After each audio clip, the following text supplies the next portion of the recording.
Pencabutan larangan ekspor Senin besok dilakukan mempertimbangkan ketersediaan minyak goreng untuk stok dalam negeri.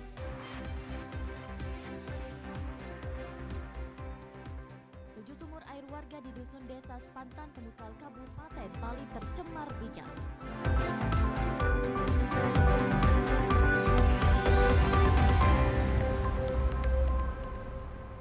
Anda dapat menyimak siaran TVRI Sumatera Selatan melalui aplikasi TVRI Klik atau Intek. Atau bagi Anda pengguna parabola, Anda dapat mengarahkan antena parabola Anda ke satelit Telkom 4 atau Merah Putih. Dan saudara, inilah Sumatera Selatan hari ini selengkapnya.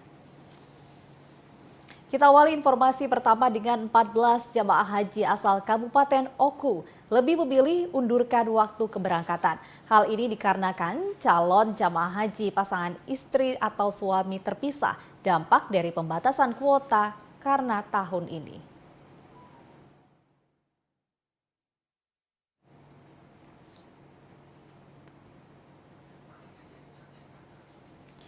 Vita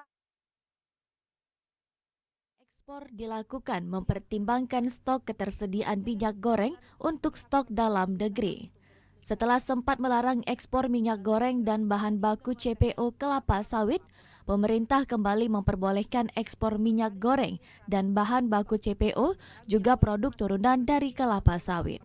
Hal ini disampaikan oleh Menteri Koordinator Bidang Perekonomian Airlangga Hartanto yang menyampaikan bahwa larangan ekspor minyak goreng dan bahan baku minyak goreng akan berlaku pada Senin 23 Mei 2022 besok.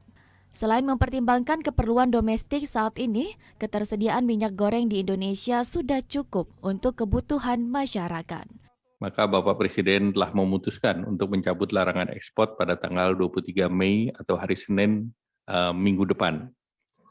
Kebijakan tersebut akan diikuti dengan upaya untuk tetap menjamin ketersediaan bahan baku minyak goreng. Sekali lagi saya tegaskan bahwa ini untuk menjamin ketersediaan bahan baku minyak goreng dengan penerapan aturan domestic market obligation oleh Kementerian Perdagangan dan domestic price obligation yang mengacu pada kajian BPKP.